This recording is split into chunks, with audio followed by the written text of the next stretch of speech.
রহমত পূর্ণ হোক প্রভাত আমার, তাহাজ্জুদে আর ফজরের অভ্যাস আছে যার, রহমত পূর্ণ প্রভাত হয় তার।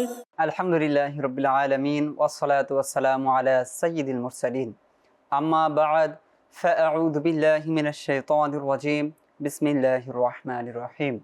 আসসালাতু ওয়াসসালামু আলাইকা ইয়া রাসূলাল্লাহ, আসসালাতু ওয়াসসালামু আলাইকা ইয়া হাবিবাল্লাহ, আসসালাতু ওয়াসসালামু আলাইকা ইয়া নবিয়াল্লাহ ওয়া আলা আলিকা ওয়া আসহাবিকা ইয়া নূরাল্লাহ। মাদানী চ্যানেলের দর্শকবৃন্দ, কাছে কিংবা দূর থেকে, দেশ কিংবা প্রবাস থেকে যারাই আমাদের সাথে আছেন, সবাইকে জানাই একরাশ প্রীতি ও শুভেচ্ছা। আপনারা দেখছেন মাদানী চ্যানেলের অত্যন্ত জনপ্রিয় অনুষ্ঠান রহমতপূর্ণ প্রভাত। এই অনুষ্ঠানে আমরা ধারাবাহিকভাবে কোনো একটি বিষয় নিয়ে আলোচনা করে থাকি। ইনশাল্লাহ আজও এর ব্যত্যয় ঘটবে না। আজও চমৎকার একটি বিষয় নিয়েছি, যে বিষয়ের মধ্যে আমাদের জন্য রয়েছে অসংখ্য শিক্ষণীয় বিষয়।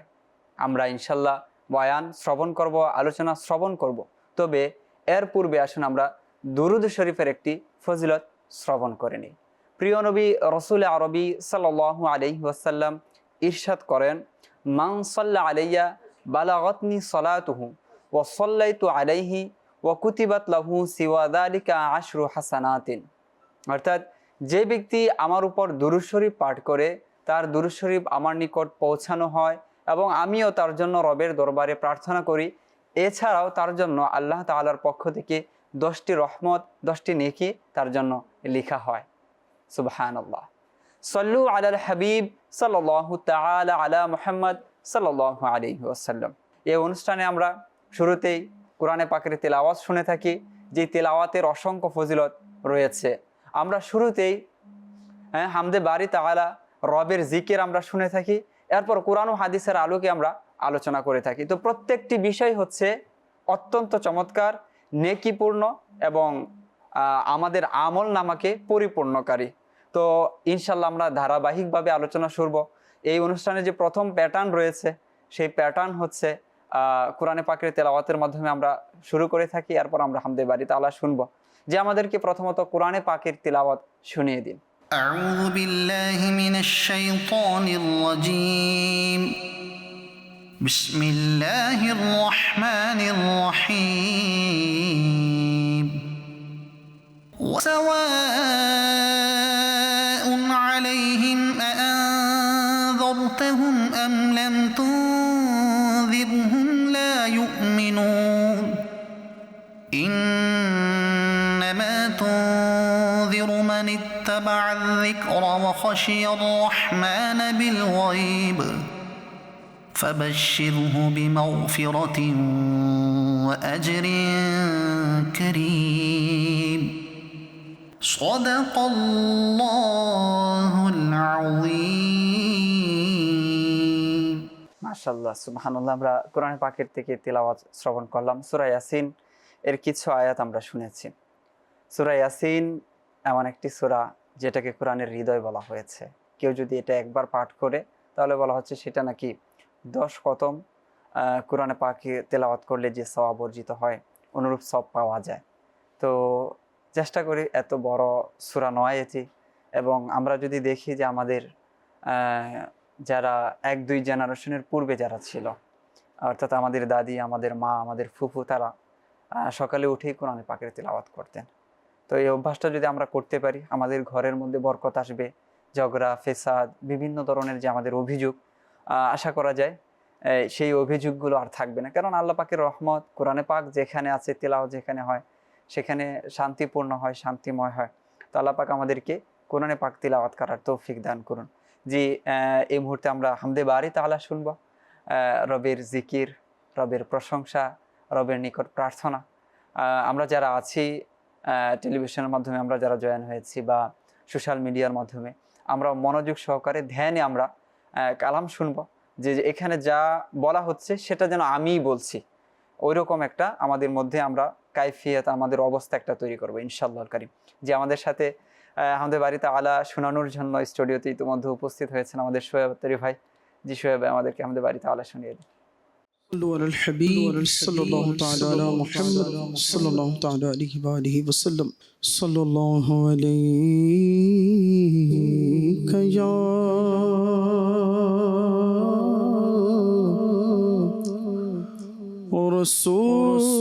رسول الله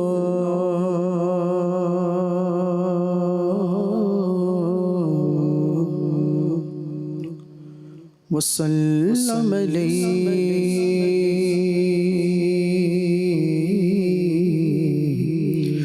يا حبيب الله اللہ کی سرتاب بقدم شان ہے یہ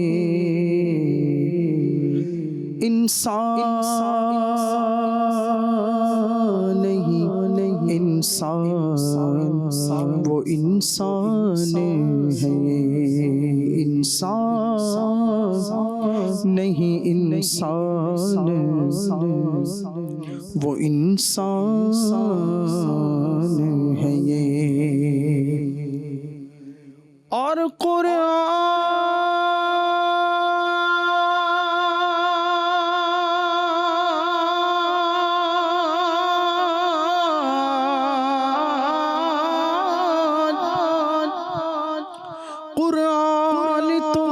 تو ایمان بتاتا ہے انہیں اور ایمان یہ کہتا ہے میری جان ہے یہ پر صلی اللہ علیہ یا رسول اللہ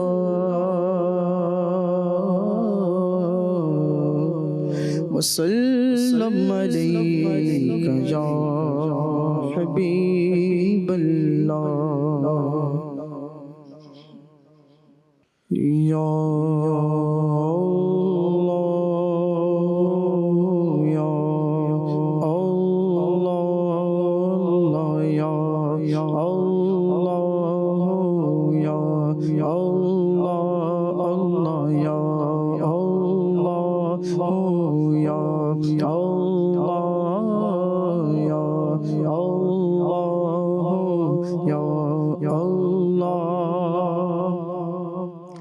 تمہیں مالک جان و ستولیر یا اللہ یا اللہ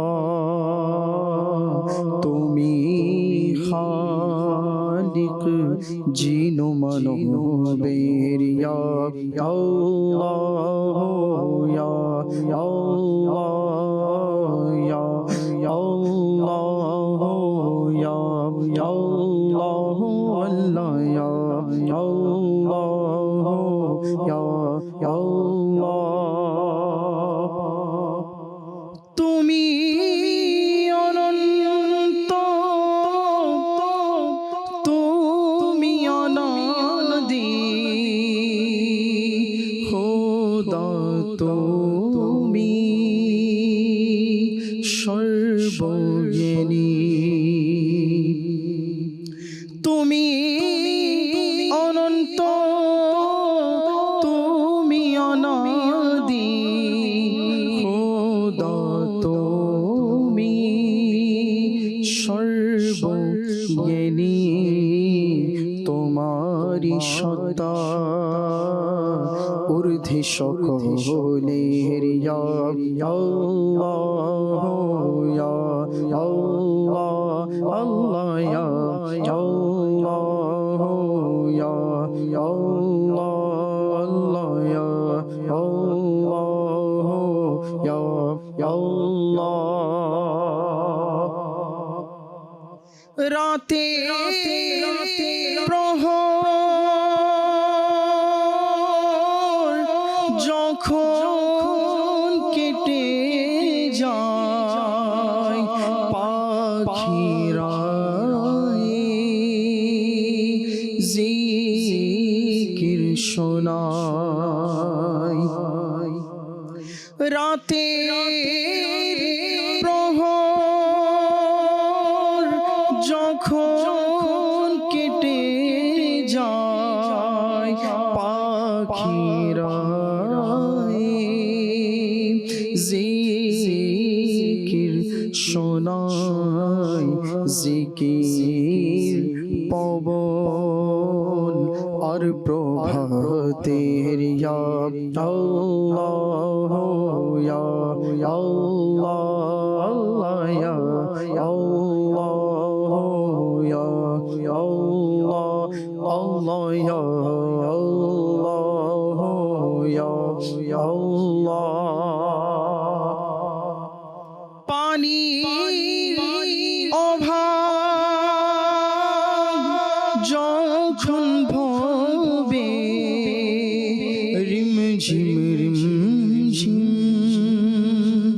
বৃষ্টি বর্ষে পানি অভাব যখন ভবে রিমঝিম রিমঝিম বৃষ্টি বর্ষে সবার প্রতি দৃষ্টি রহমতের ইয়া আল্লাহ ইয়া আল্লাহ ইয়া আল্লাহ ইয়া আল্লাহ আল্লাহ ইয়া আল্লাহ ইয়া আল্লাহ ক্ষমা করো আত্মার কি মওলা দোহাই তোমায় সেই প্রিয় সত্তার ক্ষমা করো আত্মার কি মওলা দোহাই তোমায় সেই প্রিয় সত্তার যিনি সব নবীদের সরদার ইয়া আল্লাহ ইয়া আল্লাহ ইয়া আল্লাহ ইয়া আল্লাহ ইয়া আল্লাহ ইয়া আল্লাহ আল্লাহ ইয়া আল্লাহ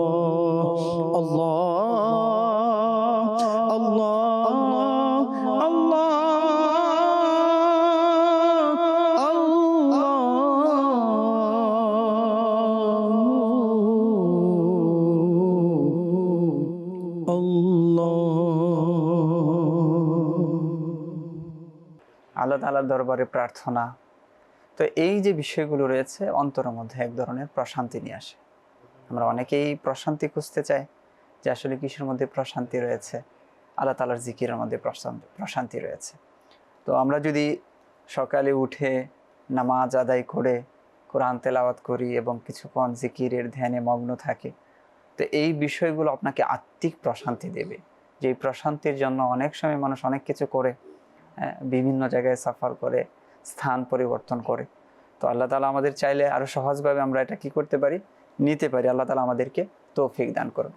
আজ যেই বিষয়টি আমরা নিয়েছি, যে বিষয়টি সম্পর্কে আমাদের জানা অপরিহার্য এবং প্রায়শই এই বিষয় সম্পর্কে আমরা আলোচনা শুনে থাকি, বারংবার এই আলোচনা কেন করা হয়? যেন আমাদের মধ্যে পরিবর্তন চলে আসে, আমরা নিজেরা সংশোধন হয়ে যাই। এবং অনেক সময় দেখা যায় বলা হচ্ছে কিন্তু পরিবর্তন আসছে না। তো বলতে বলতে একটা জিনিস মানুষের মনের মধ্যে গেঁথে যায় যে হ্যাঁ, এর ফজিলত, এর গুরুত্ব অপরিসীম রয়েছে। আত্মিক যে ব্যাধিগুলো রয়েছে, সেই ব্যাধিগুলোর মধ্যে অন্যতম একটি ব্যাধি হচ্ছে অহংকার। আর এই অহংকারের পরিণাম কি? আজ যে আমরা আলোচ্য বিষয় নিয়েছি তা হচ্ছে অহংকারের পরিণাম। এই বিষয়ে আলোচনা করার জন্য ইতিমধ্যে স্টুডিওতে উপস্থিত রয়েছেন আমাদের রাকিব আত্তারি মাদানী ভাই এবং এদিকে আমাদের সাথে রাজীব আত্তারি ভাই আছেন। আমরা উভয় থেকে এই বিষয়ে ইনশাল্লাহ ডিটেলসে আলোচনা শুনবো অহংকার কাকে বলে, অহংকারের পরিণাম কী রয়েছে, এবং যুগে যুগে যাদের পতন হয়েছে তাদের মধ্যে হতে অন্যতম এই বৈশিষ্ট্য এটাও ছিল তাদের মাঝে, তারা অহংকারের মধ্যে লিপ্ত ছিল। তো এই ঘটনাগুলো আমরা ইনশাল্লাহ শুনবো যে আসলে অহংকারের পরিণাম কতটা ভয়াবহ হতে পারে।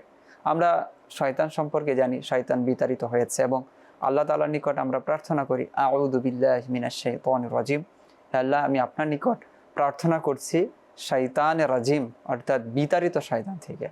তো বিতাড়িত কেন হলো শয়তান, সেই ঘটনাও আমরা কোরআনে পাক থেকে জানি কেন সে বিতাড়িত হয়েছিল। তো ইনশাল্লাহ এই বিষয়গুলো নিয়ে বিস্তারিত ইনশাল্লাহ আমরা আলোচনা শুনবো।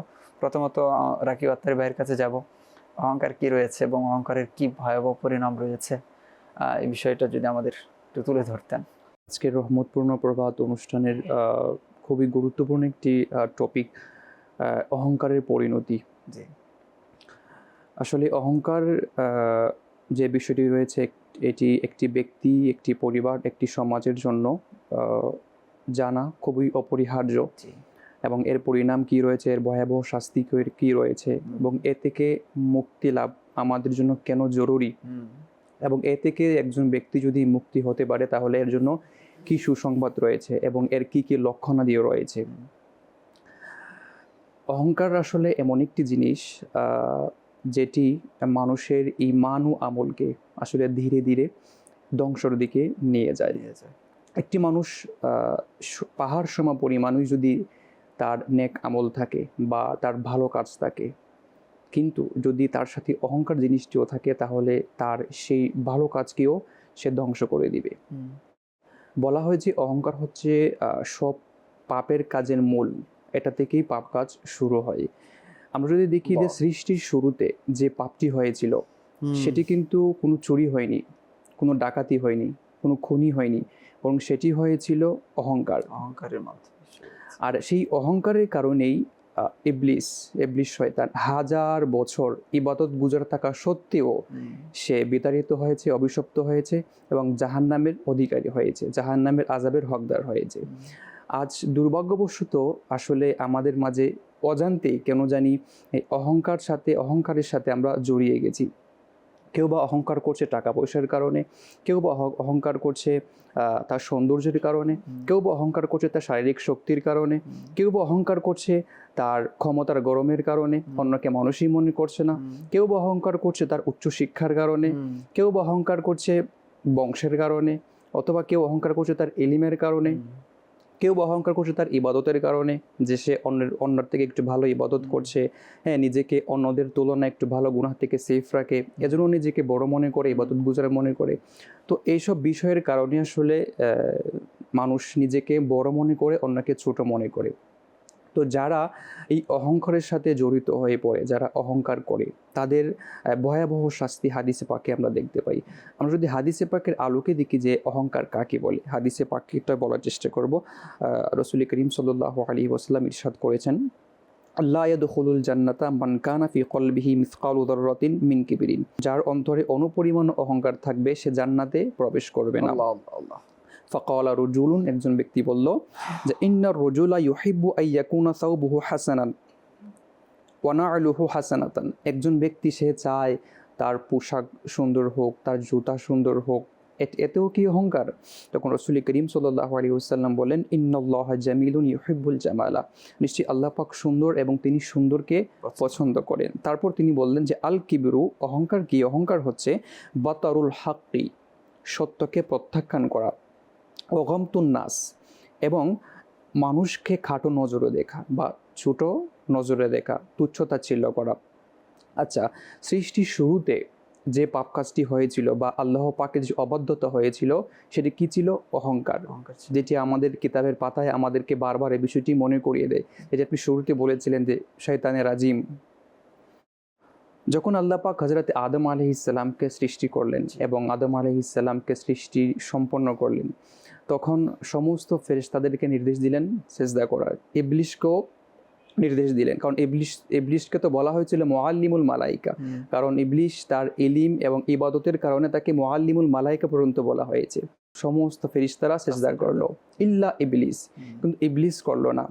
সে কি করলো? ইস্তাকবারা ওয়া কানা মিনাল কাফিরিন, সে অস্বীকার করলো এবং সে অহংকার করলো, সে কাফেরদের মধ্যে অন্তর্ভুক্ত হয়ে গেল।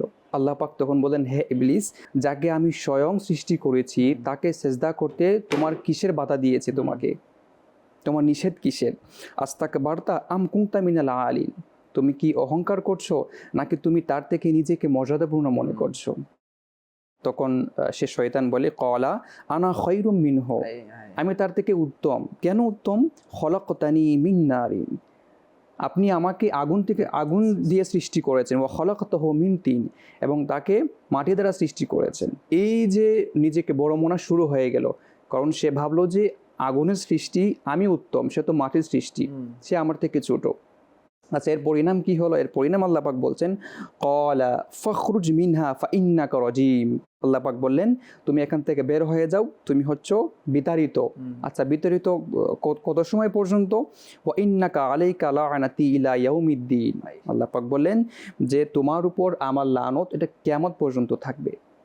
তো দেখেন, শয়তান যাকে বলা হয় না সে দুনিয়ার এমন কোনো জায়গা সে বাকি রাখে না যেখানে সে সেজদা করে নাই। সে এত আল্লাহ পাকের ইবাদত রিয়াজত করেছিল, কিন্তু সামান্য একটু অহংকারের কারণে তার সেই 1000 বছর ইবাদত তখনই নষ্ট হয়ে গেল। তাকে লানতের বেরি তার গলায় পেরিয়ে দেওয়া হলো এবং জাহান্নামের আযাবের সে হকদার হয়ে গেল। আচ্ছা, এই কাহিনীর থেকে তো একটা আমরা পাই যে অহংকারের কি পরিণতি। সে এত বড় ইবাদত গুজার হওয়া সত্ত্বেও শুরুতে তার পরিণতি কেমন হয়েছে, এই ঘটনা আমরা অনেকেই শুনেছি এবং স্পষ্ট আমাদের এটা প্রসিদ্ধ ঘটনা। আচ্ছা, এই ভয়ানক ঘটনার পর এই কাহিনী দেখেও হযরত মিকাইল আলাইহিস সালাম, হযরত ইসরাফিল আলাইহিস সালামও আল্লাহর ভয়ে অজুরে কাঁদলেন। যেমনটি হাদিসে পাকে আমরা দেখতে পাই, হযরত জিব্রাইল আলাইহিস সালাম কাবা শরীফের গিলাফে ধরে অজুরে কাঁদতে লাগলেন। তিনি বলতে লাগলেন, ইলাহি ওয়া সাইয়্যিদি লা তুগাইয়ির ইসমি ওয়ালা তুবাদ্দিল ইসমি, হে আমার প্রতিপালক, তুমি আমার নাম পরিবর্তন করে দিও না, অর্থাৎ নেকির খাতা থেকে আমার নামকে বাদ দিও না, এবং তোমার গজব প্রাপ্তদের দলে আমাকে শামিল করো না। তো যেই ফেরেশতারা মাসুম, আল্লাহ পাকের নিকটবর্তী, আল্লাহ পাক যে শয়তানকে এই পরিণতি দিয়েছেন, এই পরিণতির কারণে এই ভয়ে তারা নিজেরাই ভীত হয়ে কান্না করছে। আজ আমরা আমাদের দিকে দেখি যে আমরা এত গুনাহগার হয়েও আমরা আল্লাহ পাকের ভীত হচ্ছি না, কান্না করছি না, অথচ আমরা আরো বুক ফিলিয়ে অহংকার করে যাচ্ছি। আল্লাহ আল্লাহ আল্লাহ। এই যে বিষয়টি রয়েছে, যে শুরুতেই রাকিব ভাই বললেন যে আসলে আমরা কি কি দিয়ে অহংকার করি। আমার কাছে ভালো চেহারা আছে, আমি অহংকার করছি আমার চেহারার মাধ্যমে।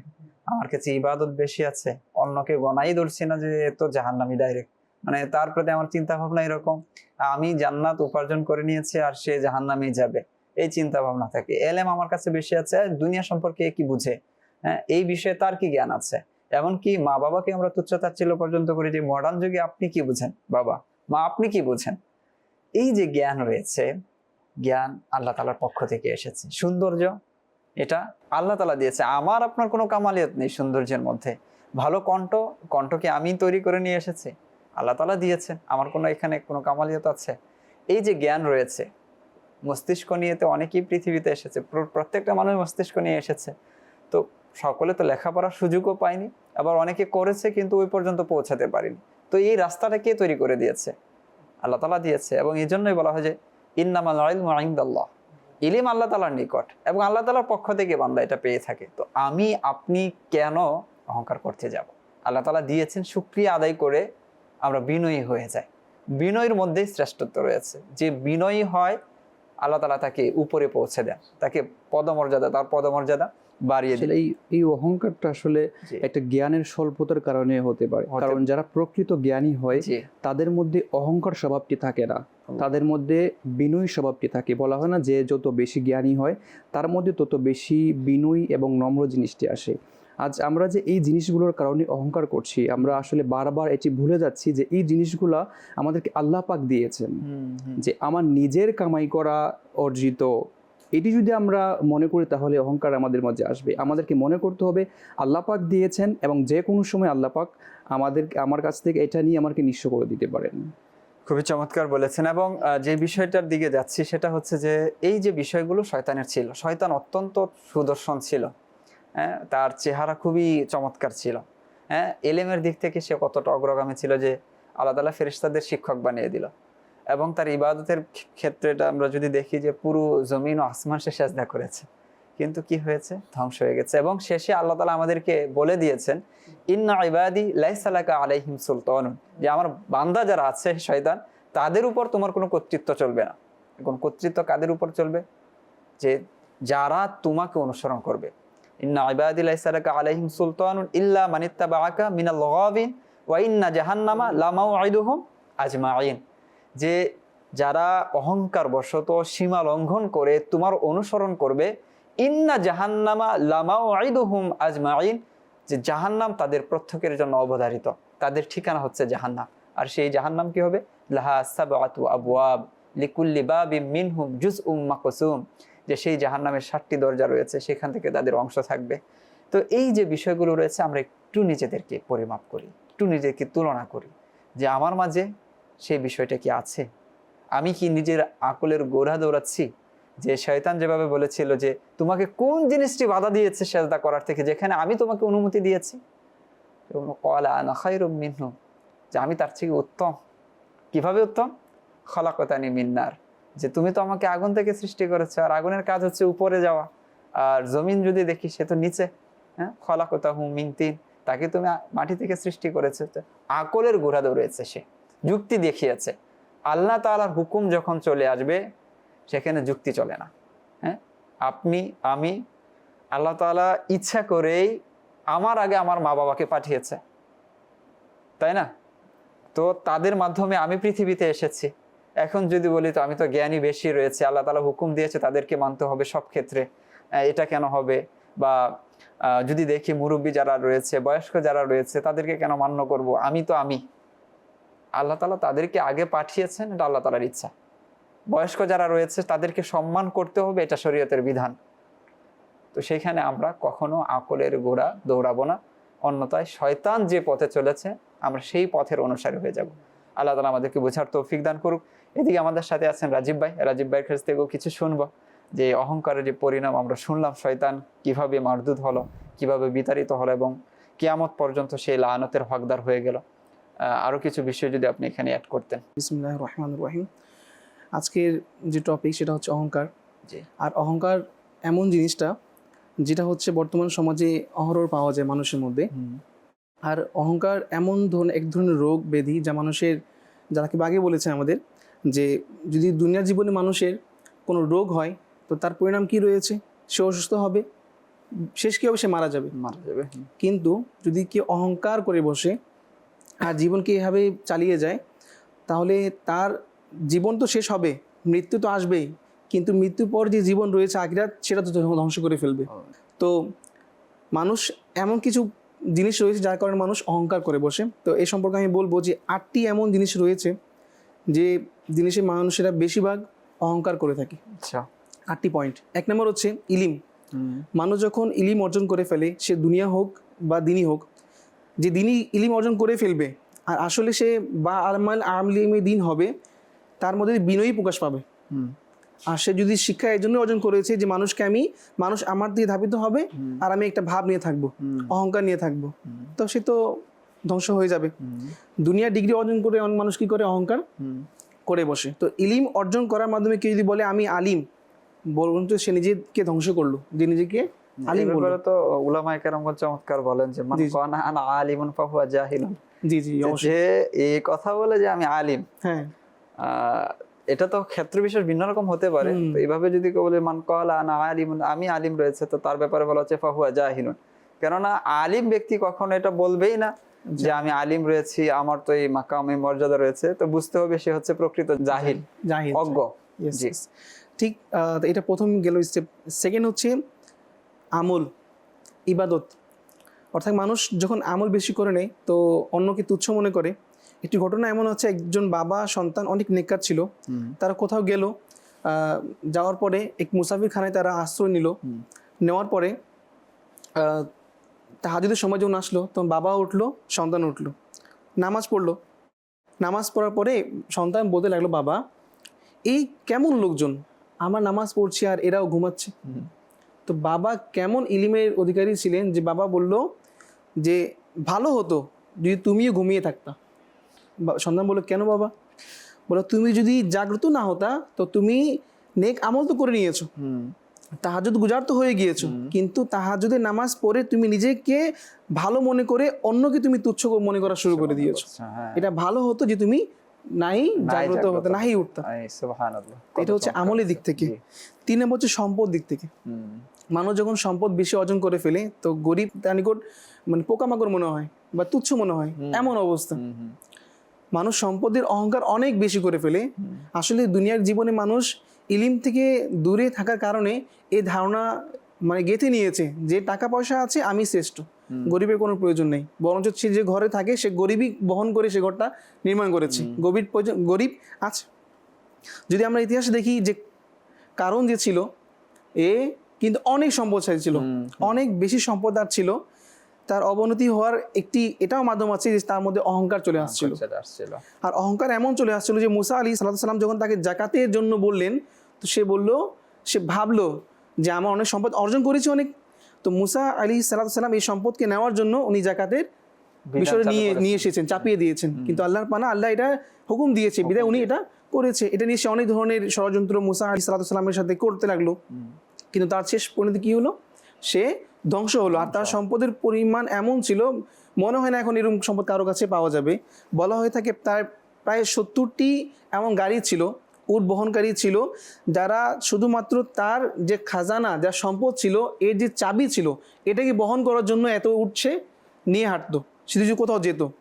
তো যার চাবির ওজন বহন করতে জন্য 70টা বা এ কমবে সবই কিছু তো উট বহন করে, তো তার সম্পদের কত হবে, পরিমাণ কত হবে। তো মানুষ সম্পদের কারণে আজকে অহংকার করছে। তারপর হচ্ছে যদি ধরি 4 নম্বর, এটা হচ্ছে বংশমর্যাদা। মানুষ বর্তমানে বংশমর্যাদা নিয়ে অনেক মানে নিজেকে প্রাউড ফিল করে, আমি সেই ফ্যামিলি থেকে বিলং করছি, আমার অমুক রয়েছে। কিন্তু যখন সেই ফ্যামিলি কোনো মেম্বার এমন কোনো কাজ করে ফেলে সমাজের মধ্যে, একজনের জন্য কিন্তু সমস্ত ফ্যামিলিকে কি করতে হয়? লজ্জিত হতে হয়। আর এই লজ্জিত হওয়ার একটি কারণ হচ্ছে যে সে কোনো নিজেকে বড় মনে করলো আর কাউকে তুচ্ছ মনে করলো। এর একটি আযাবে হতে পারে যে আল্লাহ তাআলা তাকে দেখিয়ে দিয়েছে যে তুমি বড় না, যে বিনয়ী প্রকাশ করবে সেই বড় রয়েছে। 5 নম্বর যদি দেখি আমরা, কেউ যদি কোনো পজিশন পেয়ে গেল, হ্যাঁ, কোনো গদি পেয়ে গেল বা কোনো এমন একটা স্থান পেয়ে গেল যে ভাবে যে আমি এখন যা বলবো সেটাই হবে, আমি যেটা সিদ্ধান্ত নিব সেটাই হবে, আমি যেটা বলবো সেটাই এখানে করতে হবে। এটা হচ্ছে সম্পদের একটা মানে একটা সে নিজের পদের প্রভাবটা দেখাতে যাচ্ছে। এটাও যে করলো এটা অহংকারের মধ্যে বিদ্যমান, সেও ধ্বংস হয়ে যাবে। 6 নম্বর হচ্ছে সফলতা। বর্তমান যুগে যদি মানুষ কোনো সফলতা অর্জন করে নেয়, তার ধারণা থাকে যে আমি যাই বলি তাই কামিয়াব হয়ে যায়। আমি কোনো প্রোডাক্ট এনেছি, সবাই বললো যে এটা সেল হবে না, কিন্তু আমি এনেছি, বললাম, সেল হয়ে গিয়েছি, আমি চমৎকার, আমি ডিসিশন যাইনি, তাই কি হয়? সফলতা অর্জন করে নেয়। কিন্তু সে জানে না যে সফলতা দিয়েছে আল্লাহ তাআলা। সে তাকাব্বুর করে বসে, সে অহংকার করে বসে। মূলত হাদিসের মধ্যে এমন রয়েছে, আর দুনিয়ার মধ্যে এটা দেখা যায়। যদি গাছকে আমরা দেখি যে গাছের মধ্যে ফল বেশি থাকে, তা সবসময় কিন্তু নুয়ে থাকে, ঝুঁকে থাকে। আর যে গাছে কাটা থাকে সে দাঁড়িয়ে থাকে। তো যার মধ্যে ইলিম থাকবে, আমল থাকবে, তো সে অবশ্যই নত হবে, বিনয়ী প্রকাশ করবে, সে কখনো অহংকারকে প্রকাশ করবে না। 7 নম্বর হচ্ছে যে সৌন্দর্য, যেটা ভাই আমাদের বললেন, সৌন্দর্যের কারণে মানুষ অন্যকে তুচ্ছ মনে করে। উদাহরণস্বরূপ, কেউ সাদা আছে তো কেউ কালো আছে, কালো মানুষকে দেখতে সে দুই নয়নে সে দেখতেই পারে না, বলে আমাকে ঘৃণা করি দিনকে, কেমন আছে, নোংরা আছে, এটা সেটা আছে। বাট এটা একটা অহংকারের মধ্যে পড়ে যায়। আর 8 নম্বর হচ্ছে শক্তি। কেউ যদি মহাবীর থাকে তো বলে আমি 10 জনকে হারাতে পারবো, তার শক্তির অহংকার। কিন্তু আল্লাহ তাআলা যে তাকে শক্তি দিয়েছে সেটা ভুলে বসেছে। আর যদি সে জানতো যে যদি আমি অহংকার করছি আর এই অহংকারের পরিণাম কি হতে পারে এবং কেমন কেমন শাস্তি রয়েছে, তাহলে সে এই অহংকার কখনো করতো না। খুবই চমৎকার কিছু বিষয় আপনি এখানে মেনশন করেছেন। 2টা বিষয় তো খুবই কঠোরভাবে এসেছে। একটা হচ্ছে যে বংশীয় যে গৌরব রয়েছে সেই ব্যাপারেও হাদিসে পাকের মধ্যে এসেছে, এবং আরেকটা হচ্ছে কালো এবং সাদা, ঠিক আছে, শ্বেতাঙ্গ এবং কৃষ্ণাঙ্গ, এবং এটা বৈশ্বিক একটি ব্যাধি। অনেক ক্ষেত্রে আমাদের মধ্যেও চলে আসে, যদি ইসলামের শিক্ষা তো দেয় না। বেলাল রাদিয়াল্লাহু তাআলা আনহু কে ছিলেন আর তার মাকাম কি রয়েছে, আল্লাহু আকবার কাবীরা। তো হুজুর সাল্লাল্লাহু আলাইহি ওয়াসাল্লাম এই বৈষম্য, এই ভেদাভেদকে তুলে দিয়েছেন ইসলামের মধ্য থেকে, যার কারণে যখন গবেষণা করা হয় যে ইসলামটা এই প্রান্তিক অঞ্চলে এত সহজে কিভাবে পৌঁছে গেল, এই কোনায় কোনায় ইসলামটা কিভাবে পৌঁছলো? তো পৌঁছলো তো এই জন্যই যে ইসলামে কোনো বৈষম্য নেই, ধনী গরিব বলতে ইসলামে নেই, ছোট জাত বলতে ইসলামে নেই। যার কারণে যখন এই পয়গাম মানুষের কাছে পৌঁছেছে, বলেছে ধর্ম যদি হয় শ্রেষ্ঠ, তো এইটাই হচ্ছে প্রকৃত ধর্ম, সেটা হচ্ছে ইসলাম ধর্ম। যখন গবেষণা করে তো মানুষ এই বিষয়গুলো নিয়ে আসে যে অমুক জায়গায় কিভাবে পৌঁছলো। তো হুজুর সাল্লাল্লাহু আলাইহি ওয়াসাল্লাম কোরআনে পাকের মধ্যে এটাই বলা হয় যে আমাদের মধ্যে শ্রেষ্ঠকে, শ্রেষ্ঠর ব্যাপারে বলা হচ্ছে ইন্না আক্রামাকুম ইনদাল্লাহি আতকাকুম, যে তোমাদের মধ্যে সর্বোত্তম শ্রেষ্ঠ সেই ব্যক্তি যে তোমাদের মধ্যে সবচেয়ে বেশি তাকওয়াবান। তো বিলাল রাদিয়াল্লাহু তাআলা আনহু তাকওয়াবান ছিলেন, যার কারণে সে কালো ছিল গরিব ছিল ম্যাটার করেনি, সে আল্লাহ তাআলার নিকট মর্যাদাবান হয়ে গেছে। অনুরূপভাবে হুজুর সাল্লাল্লাহু আলাইহি ওয়াসাল্লাম ইরশাদ করেছেন যে আজ থেকে না কালোর উপর ধলা বা কৃষ্ণাঙ্গের উপর শ্বেতাঙ্গের কোনো ফজিলত রয়েছে, না শ্বেতাঙ্গের কৃষ্ণাঙ্গের উপর কোনো ফজিলত রয়েছে, না ধনীর গরিবের উপর ফজিলত রয়েছে, না গরিবের ধনীর উপর ফজিলত রয়েছে, না আরবের অনারবের উপর ফজিলত রয়েছে, না অনারবের আরবের উপর ফজিলত রয়েছে। তো ইসলাম এত চমৎকার ধর্ম। সাম্যের কথা বলে আমরা, সাম্য তো ইসলাম আমাদেরকে শেখায়। হ্যাঁ, বৈষম্য দূরীকরণের কথা বলি, তো এই দূরীকরণের কথা, এর যে মেসেজ বার্তা, এটা তো ইসলাম আমাদেরকে দিয়েছে। আল্লাহ তাআলা আমাদেরকে বোঝার তৌফিক দান করুন। অনেকে হয়তো অনেকক্ষণ ধরে আমাদের সাথে আছেন, আপনাদের কল নিব, তবে এর পূর্বে আমরা একটি নাতে মুস্তাফা শ্রবণ করে নিই। আমাদের সাথে সোহেব ভাই অনেকক্ষণ ধরে আছেন, শুনছেন আমাদের আলোচনা, যে আমাদেরকে একটি নাতে মুস্তাফা শুনিয়ে দিন। صلوا على الحبيب صلى الله تعالى على محمد صلى الله تعالى عليه وآله وسلم যার প্রিয় নাম মুস্তাফা সাল্লি আলা মুহাম্মাদিন, যার প্রিয় নাম মুস্তাফা সাল্লি আলা মুহাম্মাদিন, যার প্রিয় নাম মুস্তাফা সাল্লি আলা মুহাম্মাদিন, যার প্রিয় নাম মুস্তাফা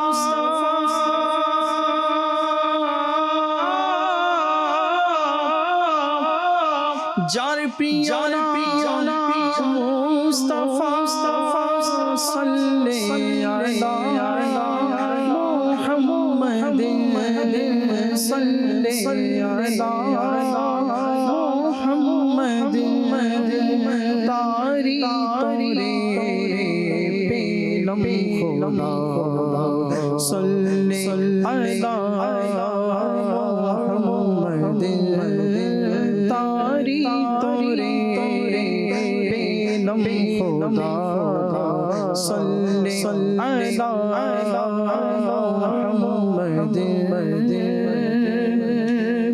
রূহুল আমিন গেলে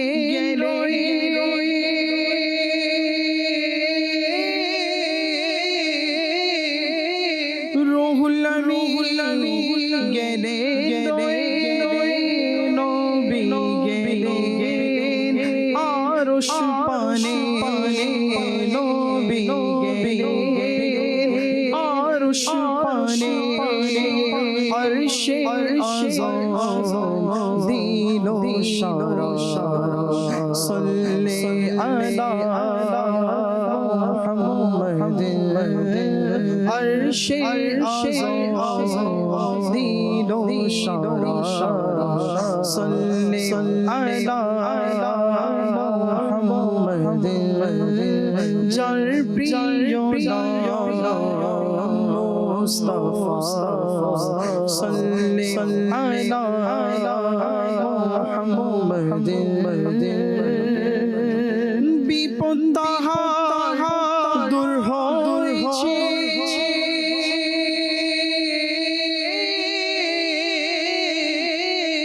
বিপদ তাহার দূর হয়েছে, ভাগ্য তাহার ভুলে গেছে, ভাগ্য তাহার ভুলে গেছে, যে পড়েছে এই ওজিফা সাল্লি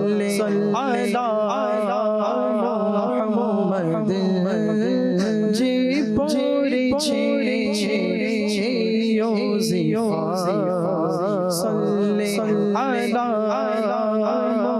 মুহাম্মাদ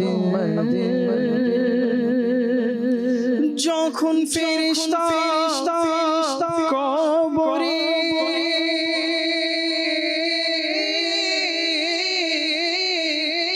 যখন ফেরেশতা কবরে নবীর চেহারা দেখাবে নবীর চেহারা দেখাবে পরি যেন সেথায় খোদা সাল্লি আলা মুহাম্মাদ পরি যেন সেথায় খোদা সাল্লি আলা মুহাম্মাদ দেহ পিঞ্জর হতে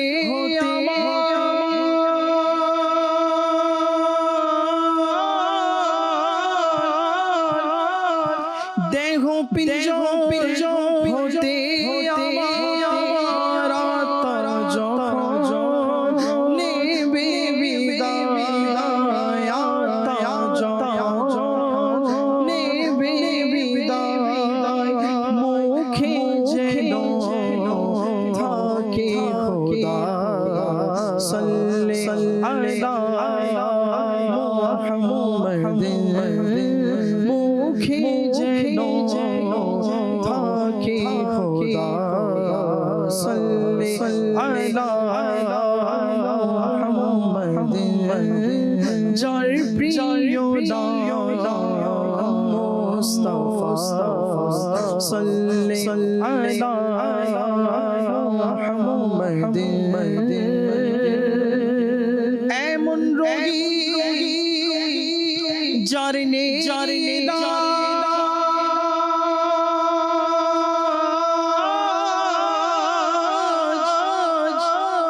এমন রোগী যার নে বিপদে জড়িত আজ বিপদে জড়িত পড়ে যেন সে সর্বদা সাল্লি আলা মুহাম্মাদ পড়ে যেন সে সর্বদা সাল্লি আলা মুহাম্মাদ সালিক যেন হাসর মাঠে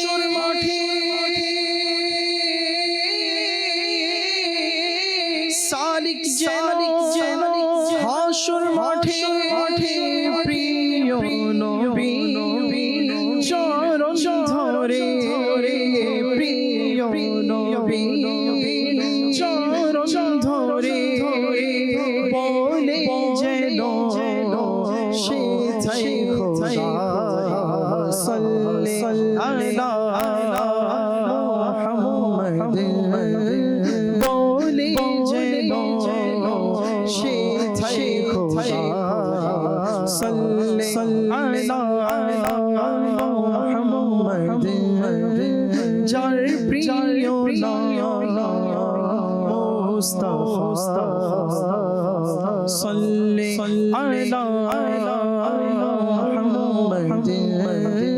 তারি তোরে পেলাম খোদা সাল্লি আলা মুহাম্মাদ সাল্লি আলা মুহাম্মাদ সাল্লি আলা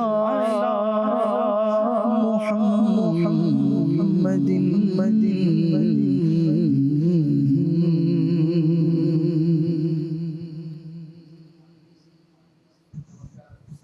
আমরা শুনলাম যার প্রিয় নাম মুস্তাফা সাল্লি আলা মুহাম্মদ তারই তোরে পেলাম খোদা সাল্লি আলা মুহাম্মদ। প্রকৃতপক্ষে এই কথা যদি একটু আমরা ভাবি তাহলে দেখব যে কত চমৎকার কথা, যে হুজুর সাল্লাল্লাহু আলাইহি ওয়াসাল্লাম সেই সত্তা যার মাধ্যমে আমরা আমাদের সৃষ্টিকর্তার পরিচয় লাভ করেছি, যার মাধ্যমে আমরা আমার রব তাআলা, যিনি আমাদের লালনকর্তা, পালনকর্তা, রিজিকদাতা, মালিক যিনি আমাদের, তার উপর ঈমান আমরা আনতে পেরেছি। আল্লাহ তাআলা আমাদেরকে বোঝার তৌফিক দান করুন। অহংকার নিয়ে আলোচনা করছি, যদি এই বিষয়টা নিয়েও করা যায় তো অনেক ক্ষেত্রে দেখবো যে আসলে এক্ষেত্রে আমরা অনেক সময় কার্পণ্য করি বা অহংকার করে বসি, যে অনেক কথাই বলা যায়। আজকে ওইদিকে যাব না। আপনারা অনেকেই আমাদের সাথে আছেন এবং অনেক হয়তো বুঝেও গিয়েছেন কোন বিষয়টি প্রতি ইশারা করছি। এই মুহূর্তে আপনাদের কিছু কল আমরা নিব, যারা আমাদেরকে কল করেছেন। এরপর ইনশাআল্লাহ আবারও আমরা অনুষ্ঠানের শেষের কিছু কথা আমরা শুনবো। আমাদেরকে কিছু কল শুনিয়ে দিন। আমার নাম মোহাম্মদ শাহ, রহমতপূর্ণ প্রভাত। এই প্রোগ্রামটি আমরা প্রায়ই দেখে থাকি। এর মাধ্যমে আমরা বিভিন্ন জ্ঞান অর্জন করি। মাশাআল্লাহ, রহমতপূর্ণ প্রভাত জ্ঞান অর্জনের একটি বিষয়। আর আজ যে বিষয়টি নিয়েছি সেটা হচ্ছে আত্মিক একটি ব্যাধি, এবং আত্মিক যে ব্যাধিগুলো রয়েছে সেই সম্পর্কে জ্ঞান রাখাও এক একজন মুসলমানের উপর ফরজ। অহংকার কি রয়েছে সেটা যদি নাই জানি তাহলে বেঁচে থাকবো কিভাবে? হ্যাঁ, ছগলকরি রয়েছে, গীবত রয়েছে। তো এই ধরনের যে আত্মিক যে বিমারিগুলো রয়েছে, ব্যাধিগুলো রয়েছে, তো এইগুলো সম্পর্কে জ্ঞান অর্জন করা আমাদের জন্য ফরজ রয়েছে। তো আজ চমৎকার একটি বিষয়, সেই বিষয় সম্পর্কে আমরা জানছি। জি, এইভাবে আমাদের সাথে থাকবেন, মাদানী চ্যানেলের সাথে থাকবেন। আমাদের জ্ঞানের পরিধি সমৃদ্ধ হবে এবং আমরা আল্লাহ তাআলা চাইলে গুনাহ থেকে বেঁচে থাকতে পারবো। পরবর্তী কল শুনিয়ে দিন। আমি রংপুর থেকে বলছিলাম, আমি একটি কালাম শুনতে চাই। মাটির বাড়ি মাটির ঘর। মাটির বাড়ি মাটির ঘর। জি, ইনশাআল্লাহ আমাদের সাথে থাকুন। শোয়েব ভাই আমাদের সাথে আছেন, চেষ্টা করব দুই একটি পংক্তি হলেও আমরা শুনবো ইনশাআল্লাহ কারীম। জি, পরবর্তী কল শুনি। আমার নাম মোহাম্মদ আলাল। আপনার চ্যানেল দেখছি আমার খুব ভালো লাগে। যাই কিছু এই চ্যানেল দেখলে আমার খুব ভালো লাগে। মাশাআল্লাহ, আপনি নামও বলেছেন এবং ভালো লাগে সেটাও বলেছেন। কোন জায়গা থেকে সেটাও যদি উল্লেখ করতেন তাহলে বুঝতে পারতাম যে আপনি কোন জায়গা থেকে অংশগ্রহণ করেছেন এবং মাদানী চ্যানেল কোন কোন জায়গায় চলছে। অনেকে হয়তো টিভি চ্যানেল যেটা রয়েছে সেখানে হয়তো অনেকে দেখেন না, আবার অনেকে আছেন সোশ্যাল মিডিয়ার মাধ্যমে যুক্ত হন। তো আমরা সেটাও ইনশাআল্লাহ মেনশন করে দিব যদি সম্ভব হয়, যে সোশ্যাল মিডিয়ার মাধ্যমে দেখছি বা টিভি চ্যানেলের মাধ্যমে দেখছি, অমুক জায়গা থেকে দেখছি। তো সেই জেলার মানুষও উৎসাহিত হবে যে না, শুধু আমি একা দেখছি না, আমার সাথে আরও লোক আছে। এভাবে করে আমাদের নেকির কাজ, এবং এটা মানুষের মধ্যে একটি রুঝান আছে, প্রচলন আছে যে অপর ব্যক্তি যা করে পাশের ব্যক্তি সেটা করতে চায়। আর মানুষ এমন একটা প্রাণী, অনুসরণীয় পছন্দ, অর্থাৎ মানুষ অনুসরণ করতে ভালোবাসে। তো ভালো কাজের আমরা অনুসরণ করব, ভালো কাজ দেখা দেখি আরো বাড়াবো আমরা, যে অমুক ভাই ভালো কাজ করছে আমি তার চেয়ে আরো বেশি করব। নেকির ক্ষেত্রে যে প্রতিযোগিতাটা করা, এটা সাহাবায়ে কেরামের মধ্যে ছিল। তো আল্লাহ তাআলা আমাদেরকে করার তৌফিক দান করুক। জি, পরবর্তী কল শুনিয়ে দিন। আমি সিরাজুল ইসলাম বলছি। আমি একটি নাচ শুনতে চাই। তুমি খোদার প্রিয় হাবিব, তুমি সৃষ্টির সেরা। তুমি প্রিয়র খুদা হাবিব, তুমি সৃষ্টির সেরা। জি, ইনশাআল্লাহ আপনি আমাদের সাথেই থাকুন, ইনশাআল্লাহ আমরা চেষ্টা করব শোনার। জি, পরবর্তী কল শুনিয়ে দিন। আমার নাম তাহির মন্ডল। মাদার চ্যানেল দেখতে খুব ভালো লাগে এবং আমাকে কথাবার্তাগুলো শুনতে খুব ভালো লাগে। আল্লাহর সব গুণগান গান আমার খুব শুনতে ভালো লাগে। মাদানী চ্যানেল খুবই ভালো লাগে বলেছেন।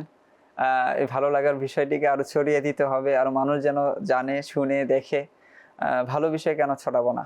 অনেক সময় দেখা যায় মন্দ বিষয় যেটা ছড়ানো উচিত না সেটার শেয়ারের অভাব পড়ে না, কিন্তু আমরা এই ভালো যে বিষয়টা রয়েছে দেখছি কিন্তু কারো কাছে পৌঁছাচ্ছি না, সোশ্যাল মিডিয়ায় দেখছি শেয়ার করছি না। তো এটা যেন না হয়, আমরা শেয়ার করি, জানাই, পৌঁছে দিই মানুষের কাছে। জি, পরবর্তী কল শুনিয়ে দিন। আমার নাম মোহাম্মদ হানিফ।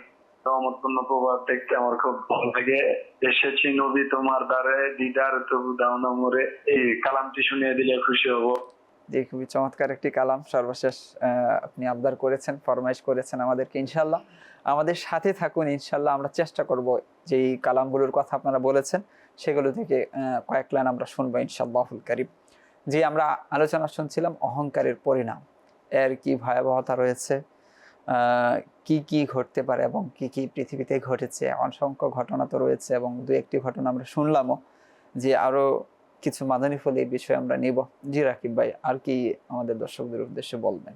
অহংকার এটি আসলে ফরজ এলিমের মধ্যে পড়ে, অর্থাৎ এই বিষয়ে জ্ঞান অর্জন করা ফরজ, যেমনটি ইমাম আহলুস সুন্নাত ইমাম আহমদ রেজা খান রহমতুল্লাহ তাআলার ফাতাওয়া রাজিবিয়া শরীফের মধ্যে বিশেষ লিখেছেন যেগুলো অভ্যন্তরীণ হারাম বিষয়সমূহ আছে, মুহাররামাতে বাতিনিয়া, যেমন অহংকার, রিয়া, আত্মমুগ্ধতা, হিংসা ইত্যাদি, এই বিষয়ে নিয়ে জ্ঞান অর্জন করা ফরজ রয়েছে। অহংকারের পরিণতি বলবো ইনশাআল্লাহ। এর আগে অহংকারের কয়েকটি প্রকার আছে, অহংকারের 3টা প্রকার আছে। একটা হচ্ছে তাকাব্বুর আলাল্লাহ, অর্থাৎ আল্লাহর মোকাবেলায় অহংকার করা, যেটি করেছিল ইতিহাসের পাপিষ্ট ফিরাউন।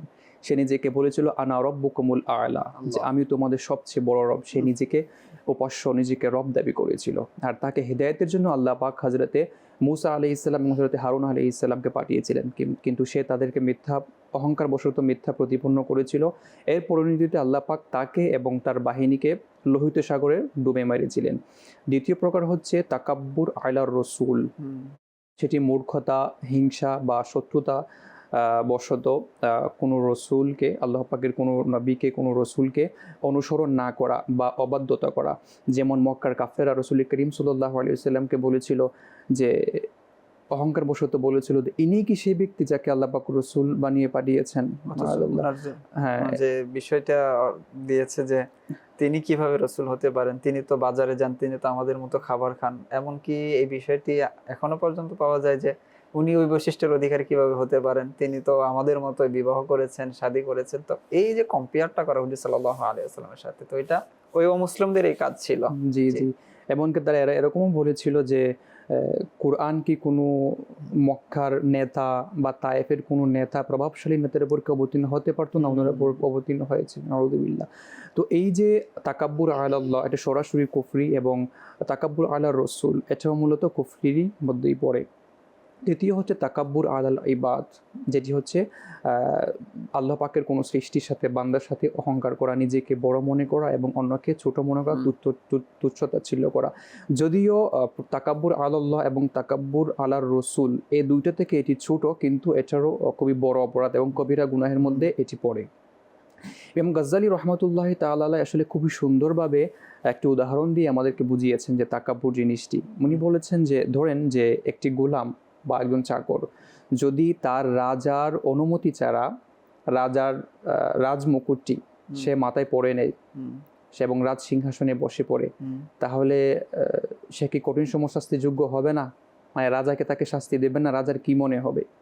ঠিক তেমনি বরত্ব এবং শ্রেষ্ঠত্ব, এটি হচ্ছে আল্লাহ পাকের গুণ, এবং যে এই গুণকে নিয়ে অহংকার করবে, অর্থাৎ শ্রেষ্ঠত্ব এবং বরত্ব নিজে মনে করবে, সে মূলত আল্লাহ পাকের চাদর নিয়ে টানাটানি করলো। হাদিসে কুদসির মধ্যে যেমনটি আমরা পাই, আল্লাহ পাক ইরশাদ করেন, শ্রেষ্ঠত্ব এবং বরত্ব হচ্ছে এটি আমার চাদর। সুতরাং যে আমার চাদর নিয়ে টানাটানি করবে, অর্থাৎ যে অহংকার করবে, আমি তাকে চূর্ণ বিচূর্ণ করে জাহান্নামে নিক্ষেপ করব।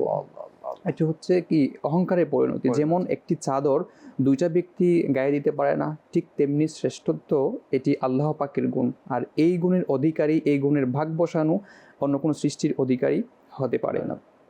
আসলে অহংকারের পরিণতি এটি তো প্রথমত ইন্নাহু লা ইউহিব্বুল মুস্তাকবিরিন, আল্লাহ পাক অহংকারীকে পছন্দ করেন না। দ্বিতীয়ত যে ভয়াবহ পরিণতি আমরা হাদিসে মুবারাকা দেখতে পাই। আন আমর ইবনে শুআইব আন আবিহি আন জাদ্দিহি আনিন নবী সাল্লাল্লাহু আলাইহি ওয়াসাল্লাম। আমর বিন শুআইব তিনি তার বাবা এবং দাদা হতে বর্ণিত হাদিসটি। তিনি বলেন, নবী করিম সাল্লাল্লাহু আলাইহি ওয়াসাল্লাম বলেছেন, ইউহশারুল মুতাকাব্বিরুনা আমসালায যররি ইয়াউমাল কিয়ামাতি, অর্থাৎ অহংকারীদেরকে কিয়ামতের দিন পিপিলিকার ন্যায় জড়ো করা হবে। ফি সুয়ারির রিজাল, মানুষের আকৃতিতে, মানুষের আকৃতি হবে কিন্তু পিপিলিকার ন্যায় জড়ো করা হবে। ইয়াগুশাহুমুযযুল্লু মিন কুল্লি মাকানিন, এবং তাদেরকে চারিদিক থেকে বেষ্টন করা হবে। ফায়ুসাকুনা ইলা সিজনি ফি জাহান্নামা ইউসাম্মা বুলাস, অর্থাৎ বুলাস নামক, অনেকে এটাকে বাউলাসও বলেছেন, বুলাস নামক জাহান্নামে কারাগারের দিকে তাদেরকে হাঁকিয়ে দেওয়া হবে। তা'লুহুম নারুল আনিয়ার, এবং আগুনের অগ্নিশিখা তাদের উপর ছেয়ে যাবে।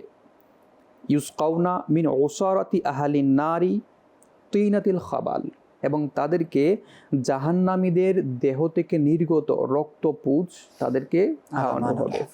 তো আজকে আসলে আমরা নিজেদের দিকে বিষয়টি দেখি, যারা আজকে দুনিয়াতে আমাদের চালচলনে, আমাদের আচার আচরণে আমরা নিজেদেরকে বড় মনে করছি এবং আমার চেয়ে অন্যকে ছোট মনে করছি, তুচ্ছ তাচ্ছিল্য করছি। দুনিয়াতে আসলে এমনভাবে বেপরোয়া হয়ে চলাফেরা করছি, কিন্তু আখিরাতে জাহান্নামের মধ্যে জাহান্নামীদের রক্তপুঁজ আমাদেরকে খাওয়ানো হবে। তো এই বিষয়গুলো আসলে আমরা নিজেদের মধ্যে উপলব্ধি করি।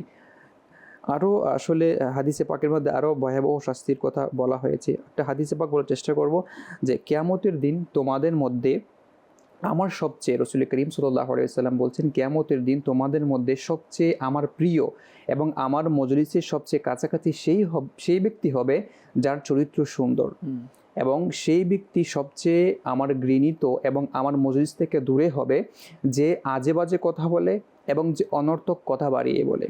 তখন সাহাবায়ে কেরাম আলাইহিমুর রিদওয়ান আরজ করলেন, ইয়া রাসূলুল্লাহ, আমরা তো এই দুই ব্যক্তিকে চিনি যারা আজে বাজে কথা বলে এবং যারা অনর্থক কথা বাড়িয়ে বলে। তো রাসূল করিম সাল্লাল্লাহু আলাইহি ওয়াসাল্লাম বলেন, আরেকজন হচ্ছেন মুতাফাইহি। সাহাবায়ে কেরাম আরজ করলেন, ইয়া রাসূলুল্লাহ, এই দুজনকে তো আমরা চিনি যারা আজে বাজে কথা বলছে, যারা অনর্থক কথা বাড়িয়ে বলে, কিন্তু মুতাফাহিকরা কারা? রাসূল করিম সাল্লাল্লাহু আলাইহি ওয়াসাল্লাম বলেন, মুতাফাহিকরা হচ্ছে অহংকার ব্যক্তি। যারা অহংকার করে তারা আমার কাছে কিয়ামতের দিন ঘৃণিত হবে এবং আমার মজলিসের কাছ থেকে দূরে থাকবে। এই হচ্ছে অহংকারের পরিণতি। রাসূল করিম সাল্লাল্লাহু আলাইহি ওয়াসাল্লামের কাছ থেকেও এটি ঘৃণিত হবে এবং নিকৃষ্টতম হবে। আরেকটা হাদিসে পাক আছে, রাসূল করিম সাল্লাল্লাহু আলাইহি ওয়াসাল্লাম ইরশাদ করছেন, আলা উখবিরুকুম বিআহলিল জান্নাহ, আমি কি তোমাদেরকে জান্নাতবাসীদের সম্পর্কে অবগত করব না? সাহাবায়ে কেরাম আরজ করলেন, ক্বালু বালা, কেন নয়, অবশ্যই। ক্বালা সাল্লাল্লাহু আলাইহি ওয়াসাল্লাম, কুল্লু দাঈফিন মুতাদাআফিন, প্রত্যেক দুর্বল এবং বিনয়ী ব্যক্তি যাকে মানুষ তুচ্ছতাচ্ছিল্য করে, লাউ আকসামা আলাল্লাহি লা আবাররাহু, যদি তারা আল্লাহ পাকের কোনো কসম খায় তখন আল্লাহ পাক তার কসমকে পূর্ণ করে দেন। আচ্ছা, সুম্মা ক্বালা, তারপর তিনি বলেন, রাসূল করিম সাল্লাল্লাহু আলাইহি ওয়াসাল্লাম, আলা উখবিরুকুম বিআহলিন নার, আমি কি তোমাদেরকে জাহান্নামবাসীদের সম্পর্কে অবগত করব না? ক্বালু বালা, তারা আরজ করলেন, কেন নয়, অবশ্যই।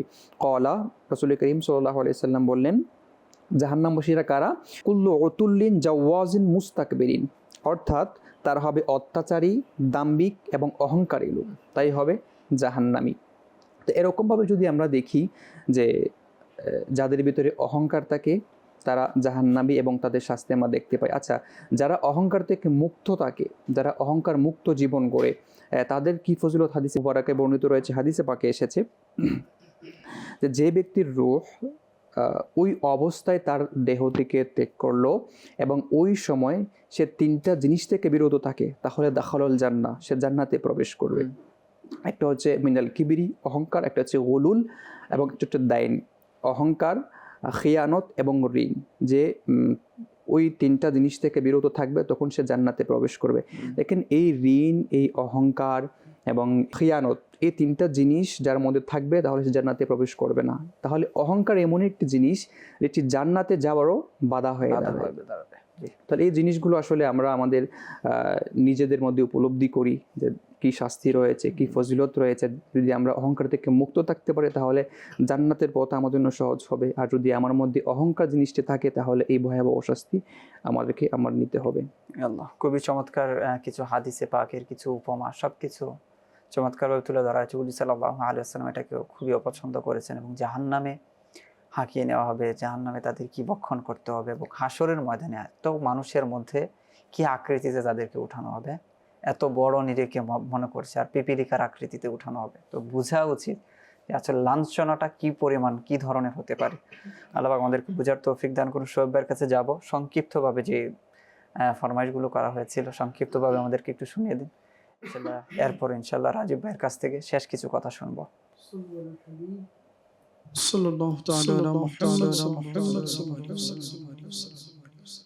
তুমি খোদার প্রিয় হাবিব, তুমি সৃষ্টির সেরা,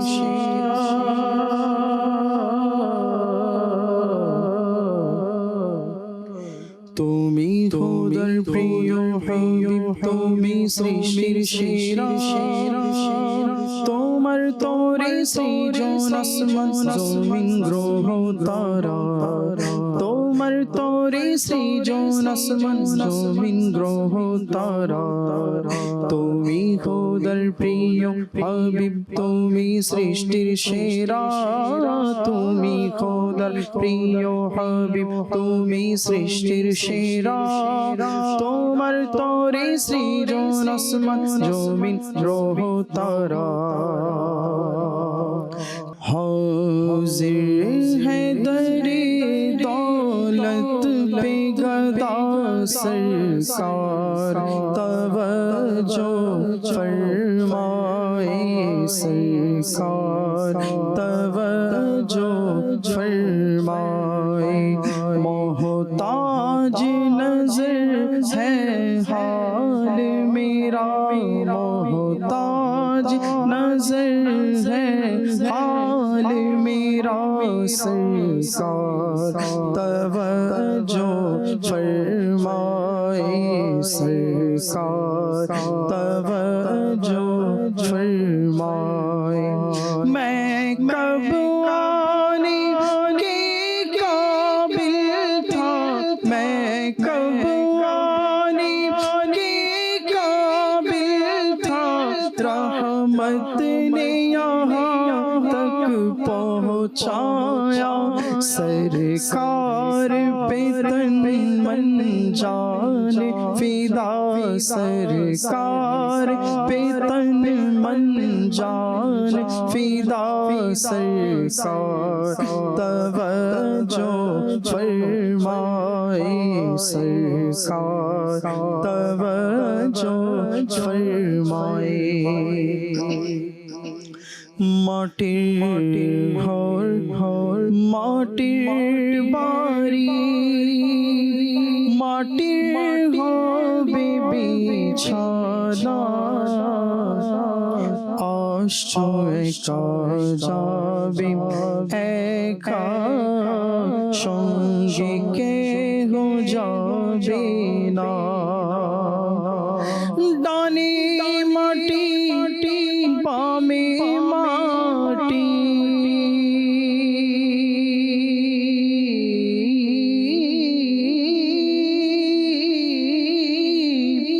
ডানে মাটি বামে মাটি, মাটির হবে বিছানা, আসো একা যাবে একা, সঙ্গে কেহ যাবে না। দুনিয়ার মায়া, মোহাব্বত, মোহ সব কিছু এক পাশে রেখে শূন্য হাতে, খালি হাতে দুনিয়া থেকে বিদায় নিতে হবে। শুধুমাত্র যাবে তো যাবে আমার আমল নামা, আমার নেকি, আমি যা করেছি। আল্লাহ তাআলা আমাদেরকে মৃত্যুর আগে এই মাটির ঘর, এখানে যাওয়ার পূর্বেই পরিপূর্ণ তাকওয়াবান, মুত্তাকি, পরহেজগার, ইমানদার, আমলে পরিপূর্ণ জীবন অতিবাহিত করে যেন আমরা সেখানে যেতে পারি। আল্লাহ তাআলা আমাদেরকে তৌফিক দান করুন। জি রাজীব ভাই, সর্বশেষ কিছু সময় আমাদের কাছে আছে, কিছু অহংকারের কিন্তু অল্টারনেটিভ বিপরীত হচ্ছে গিয়ে বিনয়ী প্রকাশ করা। হ্যাঁ, রাসূল করিম সাল্লাল্লাহু আলাইহি ওয়াসাল্লাম বলেছেন আমারকে অনুসরণ করা এটা উত্তম আদর্শের মধ্যে রয়েছে। ঠিক তেমনই ভাবে উনি এটাও বলেছেন যে ব্যক্তি আমার সাহাবায়ে কেরামদের অনুসরণ করবে, ফলো করবে, সে নিজের লক্ষ্যে পৌঁছে যাবে, সফলতা অর্জন করতে পারবে। তো যদি দেখি আমরা যদি অহংকারের নিয়ে আলোচনা হচ্ছে, তো বিনয়ী জিনিসটা এটা কতটা গুরুত্বপূর্ণ, যে বিনয়ী আল্লাহ তাআলাকে অনেক পছন্দনীয় একটা আমল। আমরা যদি দেখি যে সাহাবায়ে কেরামদের মধ্যে এমন কিছু সাহাবী ছিলেন যাদেরকে আশরা মুবাশশারা বলা থাকে। প্রত্যেক সাহাবী জান্নাতি, কিন্তু 10 জন এমন রয়েছে যাদেরকে আল্লাহ তাআলার নবী দুনিয়াতে কি করেছেন, জান্নাতের সুসংবাদ দিয়েছেন। তাদের মধ্যে একজন হচ্ছেন শের খোদা কারামাল্লাহু তাআলা ওয়াজহুল কারীম হযরত আলী রাদিয়াল্লাহু তাআলা আনহু। এনার খেলাফতের সময় এমন ছিল যে ইনি যখন সবাই রাতে ঘুমিয়ে যেতেন, তো ইনি মদিনার অলিগলিতে ঘুরে বেড়াতেন যে আমার যেহেতু খেলাফতের সময় ছিল, তো এ সময় এমন কেউ আছে কি না যে হয়তো বা দুঃখে কষ্টে বা অনাহারে বসে আছে। তো উনি যখন ঘুরে বেড়াতেন তখন দেখেছেন যে একজন ঘরের মধ্যে একজন অনাহারে বসে আছে। আহার করে নেই। তো তিনি কি করেন, আনাজকে নিয়ে এসে ওনার ঘরে দেওয়ার জন্য চলে যান। আর যখন আনাজ নিয়ে আসছিলেন তখন ওনার গোলাম বলল, হুজুর আমি কাঁদিনি। তো উনি বলতে লাগলেন, কিয়ামত দিবসে কি তুমি আমার গুনাহ আমার কাঁদিয়ে নিবে? বরঞ্চ ওনারা জান্নাতি। উনি এটা প্রকাশ বোঝানোর জন্য বলেছেন যে কিয়ামতে তো এটা বহন করতে হবে মানুষকে। তো ওনারা জান্নাতি সার্টিফিকেট পাওয়ার পরে ওনার মধ্যে বিনয় কেমন ছিল যে তারা আখিরাতকে পাওয়ার জন্য, তারা দুনিয়াতে সুসংবাদ পাওয়ার পরেও ওনারা কি করছেন, বিনয়কে অবলম্বন করেছেন। ঠিক তেমনইভাবে দেখা যায় যে আমরা যখন সমাজের মধ্যে কোনো সফলতা পেয়ে যাই তখন আমরা নিজের অতীতকে ভুলে যাই। তো এটা আমাকে ভোলা উচিত না, আমাদেরকে এটাকে মনে রাখা উচিত। আর যেহেতু অহংকারের কথা বলা হচ্ছিল, তো এর থেকে বাঁচার কিছু উপায় রয়েছে। যদি আমরা এটাকে অবলম্বন করি বা এটাকে চলি, তাহলে দেখা যাবে আমাদের মধ্যে বিনয়টা সৃষ্টি হবে। যেমন নবী করিম সাল্লাল্লাহু আলাইহি ওয়াসাল্লাম বলেছেন, ছোট হোক বা বড় হোক তোমরা সবাইকে সালাম প্রদান করো। এর মাধ্যমে কি হবে, বিনয়ী প্রকাশ পাবে। সালমান ফারসি রাদিয়াল্লাহু তাআলা আনহু কোথাও যাচ্ছিলেন, তো ছোট বাচ্চারা খেলছিল, উনি সালাম দিয়ে গেলেন আর বললেন আমার নবী এটাই করতেন। আরও বলা হচ্ছে, যদি অহংকার থেকে বাঁচতে চাও তবে যারা গরিব মিসকিন এদের সাথে সম্পর্ক গড়ে তুলো আর এদের সাথে উঠা বসা করো, তো তোমার মধ্যে বিনয়ীটা প্রকাশ পাবে আর অহংকারটা মিটে যাবে। এছাড়া আরো অনেক অসংখ্য হাদিসে পাকে রয়েছে যে আমরা কিভাবে নিজেকে এই অহংকার থেকে বাঁচাতে পারবো, কারণ এর পরিণাম অনেক খারাপ রয়েছে। একটা ওজিফা এটাও রয়েছে যে যে ব্যক্তি আগে সালাম দেয় তার অহংকার দূর হয়ে যায়। তো আমরা যদি চাই যে আমি আমার অন্তরকে এই অহংকার থেকে পরিষ্কার রাখবো, তাহলে এই ওজিফা যেটা আছে এটা আমাদের অধিকারে করা উচিত। এবং সাহাবায়ে কেরামের আমলের মধ্যে এটা পাওয়া যায়, তারা শুধু সালাম দেওয়ার জন্য বিভিন্ন সময় বিভিন্ন জায়গায় যাতায়াত করতেন, যেতেন, বাজারে যেতেন। আল্লাহ তাআলা বুঝার তৌফিক দান। সর্বশেষ যদি বলি যে আসলে আমরা অহংকার করব তো করবো কি দিয়ে, মানে ওই তো একটা জিনিস তো লাগবে যে আসলে অহংকার করব এইটা দিয়ে। আমরা তো শুনলাম যে এইগুলো আসলে আমাদের কোনো আমাদের মধ্যেই পড়ে না, মানে আমরা যা নিয়ে করছি এগুলো আল্লাহ তাআলা প্রদত্ত, আল্লাহ তাআলা দিয়েছেন, বাস আমরা কিছু সাময়িক সময়ের জন্য মালিক হয়েছি। আল্লাহ তাআলা মুহূর্তে চাইলে সে বিষয়টা নিয়ে নিতে পারেন। এত সুন্দর সুন্দর চেহারার অধিকারী অনেক সময় দেখা যায় যে কোন অ্যাক্সিডেন্টে, দুর্ঘটনায় হয়ে যাচ্ছে না, নষ্ট হয়ে যাচ্ছে। এত ধন সম্পদের অধিকারী, বিপদ চলে আসছে, ব্যবসায় এই কয়েকদিনে ধস নেমে শেষ হয়ে গেছে, তো এগুলো হচ্ছে। তো এই জন্য আল্লাহ তাআলা কোরআন পাকের কিছু এরকম আয়াত রয়েছে যেগুলো চিন্তা ভাবনা করতে আমাদেরকে বাধ্য করে। খুলিকাল ইনসানু দাঈফা, মানুষকে আল্লাহ পাক অত্যন্ত দুর্বল করে সৃষ্টি করেছে। জ্বর আসুক না, আপনি এত সবল, এত সুস্থ, 2 মণ আপনি নিয়ে চলে যেতে পারেন, একটু ভালো জ্বর চলে আসুক তো আপনি বিছানাতে উঠতে পারেন না।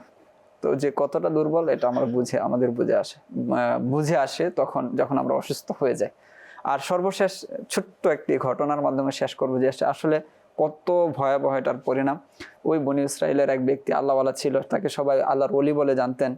এবং আরেক ব্যক্তি যাচ্ছিলেন যে তিনি তো বসে আছেন, তাকে আকাশের মেঘ ছায়া দিচ্ছে। তো বললেন যে হুজুরের কাছে যাই, তাহলে আমি যে গুনাহ করেছি আল্লাহ তাআলা হয়তো মাফ করে দেবেন। তো তিনি তার কাছে গিয়ে বসে গেলেন। তো যাকে মানুষ আল্লাহর ওলি ভাবত, তো তিনি বললেন যে আজ আমি কি হয়ে গেল যে অমুক ব্যক্তি যে আল্লাহ তাআলা নাফরমান সে আমার পাশে এসে বসে গেল। তো অদৃশ্য থেকে আওয়াজ এলো, তোমরা আবার পুনরায় আমল শুরু করো। তো যে নেক কাজ করতো তার তো আমল নেকিতে পরিপূর্ণ ছিল, আর যে গুনাহগার ছিল তার তো গুনাহে আমল পরিপূর্ণ ছিল। এখন উভয়কে বলা হচ্ছে নতুন করে শুরু করা, মানে হচ্ছে নেক ব্যক্তি যা ছিল, যে আমল করত, তার পূর্বের আমলগুলো মিটিয়ে দেওয়া হয়েছে। আর ওই ব্যক্তি যে সুধারণা করেছিল তার কাছে গেলে আমি মাপ পেয়ে যেতে পারি, তো তার গুনাহগুলো মিটিয়ে দেওয়া হয়েছে। উভয়কে বলা হচ্ছে এখন নতুন করে আমল শুরু করো। তো ওই ব্যক্তি যে অহংকার করেছিল তার ভয়াবহতা, আর যে সুধারণা করেছিল তার কি একটা বিষয় আমরা এখানে দেখতে পাই। তো আল্লাহ তাআলা আমাদেরকে অহংকার মুক্ত জীবন এবং সুধারণা রাখার তৌফিক দান করুক। সময় শেষ প্রান্তে চলে এসেছে, আমরা যে যেখানে আছি দাঁড়িয়ে আমরা সালাতু সালাম পাঠ করে নিই। يا نبي سلام عليك يا رسول سلام عليك يا حبيب سلام عليك صلوات الله عليك سبحانك اللهم وبحمدك لا إله إلا أنت أستغفرك وأتوب إليك سبحانك اللهم وبحمدك لا إله إلا أنت أستغفرك وأتوب إليك سبحانك اللهم وبحمدك لا إله إلا أنت أستغفرك وأتوب إليك سبحان ربك رب العزة عما يصفون ওয়াসালামুন আলাল মুরসালিন আলহামদুলিল্লাহি রাব্বিল আলামিন বিহাক্কি লা ইলাহা ইল্লাল্লাহ। রহমত পূর্ণ হোক প্রভাত আমার, তাহাজ্জুদে আর ফজরের অভ্যাস আছে যার, রহমত পূর্ণ প্রভাত হয় তার।